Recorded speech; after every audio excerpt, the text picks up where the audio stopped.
A dummy shot.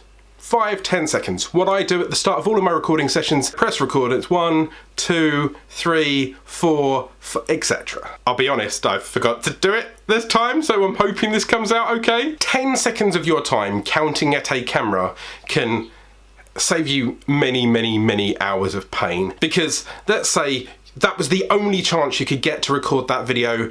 Say you've got a guest and then all of a sudden you've done an interview and there's no audio. You can't do anything with that. You can't even write text over it. It's ruined. Or you've got a deadline, you recorded 20 minutes worth of footage. The last 5 minutes you was in front of a, I don't know, waterfall, right? And you want to do something brilliant. If you check the audio, then you know what your problem happens to be. You could then overdub it if required, or re-record it. I mean, you can watch it on the go if you're lucky enough with a DSLR camera, but generally check it.